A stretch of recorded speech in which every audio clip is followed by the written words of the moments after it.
Extortion यानी जबरन वसूली आमतौर पर संगठित अपराध समूहों द्वारा जबरन वसूली की जाती है। एक जमाने में ठगी का एक तरीका हुआ करता था, लेकिन अब जमाना डिजिटल है।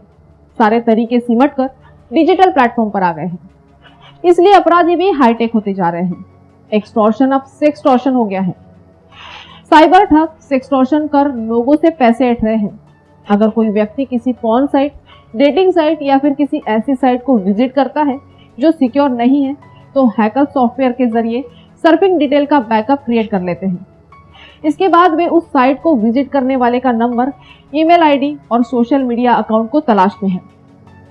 अलग अलग तरीके से जुड़कर ये ब्लैकमेल करने की कोशिश करते हैं।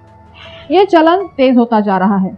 नागपुर का युवा वर्ग भी इसका शिकार हो चुका है। क्योंकि पढ़ाई ऑनलाइन हो गया है, इसलिए सभी किशोरों के हाथ में अमूमन मोबाइल है। बाल सुलभ चेष्टा के चलते भी कुछ ऐसी गलतियां कर बैठते हैं जिससे अपराधियों की नजर में आ जाते हैं। मुंबई पुलिस की साइबर सेल ने हाल ही में देश भर में ऐसे लोगों के सेक्सटॉर्न करने वाले 5 आरोपियों को दबोचा है। नागपुर उत्तर प्रदेश, उड़ीसा से पकड़े गए 4 आरोपियों की आयु 18 से 24 साल के बीच है, जबकि गुजरात से पकड़ा गया एक आरोपी नाबालिग है। भोजराज नाम के आरोपी को पुलिस ने नागपुर से गिरफ्तार किया है। 18 वर्षीय भोजराज मूल रूप से मध्य प्रदेश का रहने वाला है, लेकिन नागपुर के एक कॉलेज में पढ़ता है। पुलिस उसके साथ जुड़े लोगों के बारे में पता लगा रही है। आगे और भी लोगों के इस मामले में फंसे होने की जानकारी मिल सकती है।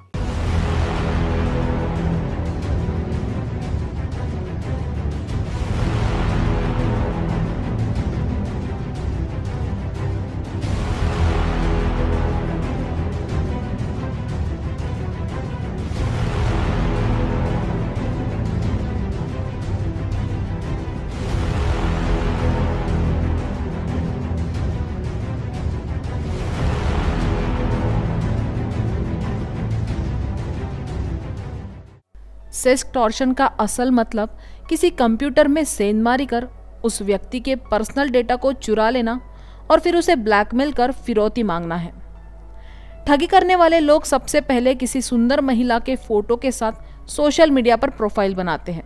इसके बाद फ्रेंड रिक्वेस्ट भेजते हैं या फिर मैसेंजर पर मैसेज और व्हाट्सएप पर हाय लिखकर भेजते हैं। जब सामने वाला अच्छी प्रोफाइल देखकर रिक्वेस्ट एक्सेप्ट कर लेता है तो वे बातचीत का सिलसिला शुरू करते हैं और कुछ दिनों में ही आपके साथ घुल मिल कर वह न्यूड फोटोग्राफ और वीडियोस एक्सचेंज करते हैं। इन सभी चैट्स और वीडियो कंटेंट का वो अपने पास रिकॉर्ड रखते हैं और फिर बाद में इसकी मदद से लोगों को ब्लैकमेल करने की शुरुआत करते हैं। इस तरह के मामलों के शिकार बच्चे ज्यादा होते हैं क्योंकि वे घबराकर इन अपराधियों के जाल में फंसते चले जाते हैं। उन्हें डर होता है कि उनकी सच्चाई किसी के सामने आ गई तो वे उनकी जिंदगी बर्बाद हो जाएगी। इसलिए इस तरह के हमलों के शिकार हुए लोग शर्म की वजह से चुपचाप रह जाते हैं। ताजा मामले में पता चला है कि आरोपियों ने अश्लील वीडियो बेचने के लिए इंस्टाग्राम पर एक ग्रुप बनाया था जिसमें 80 खरीदार शामिल थे। पैसों के लेन देन के लिए आरोपी नेपाल में खोले गए बैंक खाते का इस्तेमाल करते थे। सेक्सटॉर्शन के बारे में जैसे कि आपको पता है कि ये एक नया तरह का क्राइम ट्रेंड है जो कि बहुत बड़े पैमाने में शायद हो रहा है। चाहे नंबर ऑफ फॉर्मली रजिस्टर्ड या रिपोर्टेड केसेस की संख्या शायद कम हो, बट ये काफ़ी लोगों के साथ हो रहा है, ऐसा हमारे दोस्त और बाकी सोर्सेस के थ्रू पता चल रहा है। इसमें जो मोडस ऑपरेंडी है आपको पता होनी चाहिए कि नॉर्मली ये हर किसी के साथ नहीं होता है। नॉर्मली ये उसी व्यक्ति के साथ होता है जो व्यक्ति या तो डेटिंग वेबसाइट्स को विजिट करता है, अलग अलग पॉर्न वेबसाइट्स को विजिट करता है, या ऐसी कुछ वेबसाइट्स है जो एस्कॉर्ट सर्विसेज के नाम पे प्रोस्टिट्यूशन या उस तरह के कुछ काम करते हैं। उनसे इनको पूछा जाता है कि are you interested in finding a partner for you, opposite sex partner for you. If you say yes then only they will go ahead. तो ये एक टाइप के लोग होते हैं जिनके खिलाफ ही होता है। फर्जी नामों से बैंक अकाउंट और ई वॉलेट भी खोल रखे थे जिसके जरिए वे रकम स्वीकार करते थे। आरोपियों के पास से देश भर के 250 लोगों के रिकॉर्ड किए गए अश्लील वीडियो मिले हैं। साइबर विशेषज्ञों की माने तो आरोपियों ने ट्विटर, इंस्टाग्राम और फेसबुक पर लड़कियों के नाम पर 12 फर्जी प्रोफाइल बनाया था। दूसरा टाइप ये होता है कि आपके मोबाइल पे सीधा एक SMS आता है कि आप मोबाइल पे अश्लील हरकतें करने में इंटरेस्टेड हो क्या। तो अगर आपने हाँ जवाब दिया तो ही सामने वाले 99% अभी ऐसा पता चला कि तो ही सामने वाले आपको कॉल करेंगे, वीडियो कॉल करेंगे।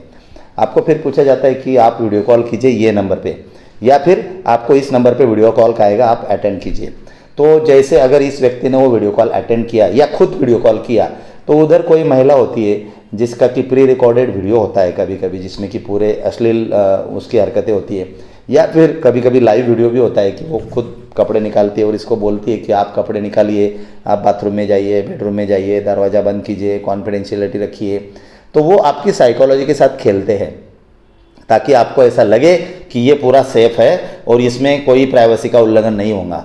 तो this is called as psychological trick which they are playing with the minds of the victims. तो ये होने के बाद अगर कोई व्यक्ति उनकी ये टैक्टिक्स का शिकार होता है तो वो कभी कभी वीडियो कॉल या तो खुद करता है या उसको अटेंड करता है। उधर वो लड़की जो अश्लील हरकतें करती है, कभी कभी ये लड़का भी ये अश्लील हरकतें करता है, और ये आधा मिनट, 1.5 मिनट, 2 मिनट, 3 मिनट जितना भी ये वीडियो चलता है, उसके बाद वो वीडियो को बंद किया जाता है। इमीडिएटली आफ्टर दैट वो वीडियो के कुछ स्क्रीनशॉट भेजे जाते हैं इस व्यक्ति को। उसको बोला जाता है कि तुम्हारा वीडियो हमारे पास है, अगर तुम हमको इतना पैसा नहीं दोगे, जो कि मेंशन होता है 10,000 से लेके कितना भी होता है, तो हम ये वीडियो आपके friends, relatives, Instagram, Facebook, WhatsApp पे वायरल करेंगे। इन अकाउंट के जरिए वे लोगों को फ्रेंड रिक्वेस्ट भेजते थे। इसी रिक्वेस्ट को स्वीकार करने के कारण भोजराज इनकी चंगुल में फंस गया। भोजराज मीठी मीठी बातों में फंसता चला गया। फिर शुरू हुआ न्यूड फोटोग्राफ और वीडियोस एक्सचेंज का क्रम। गैंग इसके बाद ब्लैकमेलिंग पर उतर आया। भोजराज इतना आगे निकल चुका था कि उसकी मुश्किलें लगातार बढ़ती ही जा रही थी। अंत में मामला पुलिस तक जा पहुंचा। इसलिए सलाह है कि किसी अनजान व्यक्ति की फ्रेंड रिक्वेस्ट एक्सेप्ट न करें। अगर आप किसी को नहीं जानते हैं तो उसके साथ वीडियो कॉल के माध्यम से न जुड़े। कभी भी ब्लैकमेलिंग करने वाले व्यक्ति को किसी तरह का भुगतान न करें। ऐसे किसी भी मामले में तुरंत ही साइबर पुलिस के समक्ष अपनी शिकायत दर्ज करवाएं। घबराना नहीं चाहिए, बल्कि पूरे आत्मविश्वास के साथ इसका सामना करना चाहिए। तो कुछ लोग इसके डर के मारे कभी कभी कुछ पैसा देने के भी वाक्य सामने आए हैं। कुछ लोग निग्लेक्ट करते हैं। मेरी आपके माध्यम से जनता को ये रिक्वेस्ट है कि सेक्सटॉर्शन का शिकार ना होने के लिए सबसे इम्पोर्टेंट बात है कि आप खुद कोई डेटिंग वेबसाइट को जहाँ तक हो सके विजिट ना कीजिए। देखिए, आपकी पर्सनल बात है, हम कोई मोरल पॉलिसिंग नहीं करना चाहते, but legally I am telling you that you should not invite the problem, this is inviting the problems. Secondly, आपको अगर कोई ऐसा SMS या कॉल या लिंक भेजा जाता है जिसमें कि ये पूछा जाता है कि are you interested in sex talk और that kind of activities on mobile, तो जब तक आप उसका हाँ नहीं बोलते तब तक ये बातें नहीं होंगी। तो मेरी आपके माध्यम से जनता को रिक्वेस्ट है कि आप इन बातों को समझिए और इन बातों को अवॉइड कीजिए। अपराधियों से दोबारा बातचीत नहीं करनी चाहिए और पुरानी बातचीत की कॉपी रखनी चाहिए। उसके बाद अपने फेसबुक अकाउंट को सस्पेंड कर देना चाहिए, डिलीट नहीं करनी चाहिए। ब्लैकमेल करने वाली साइट की ऑनलाइन रिपोर्टिंग करना चाहिए ताकि ऐसे अकाउंट ब्लॉक किए जा सके। अपने फेसबुक या गूगल अकाउंट पर एक अलर्ट ऐसा सेट कर लेना चाहिए कि आपत्तिजनक वीडियो दोबारा आने पर आपको पता चल जाए। कभी भी ऐसे अपराधियों को फिरौती भी नहीं देना चाहिए, क्योंकि कई बार ऐसा भी हुआ है कि रकम मिलने के बाद भी अपराधी आपका पीछा नहीं छोड़ते। हमेशा सबूत अपने पास रखें ताकि जरूरत पड़ने पर इनका इस्तेमाल किया जा सके। अनजान लोगों से बातचीत या वीडियो चैट करते वक्त हमेशा सतर्क रहने की जरूरत है।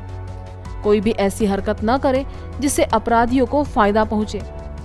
फिर भी अगर आपके साथ ब्लैकमेलिंग होती है तो तुरंत पुलिस से शिकायत करें।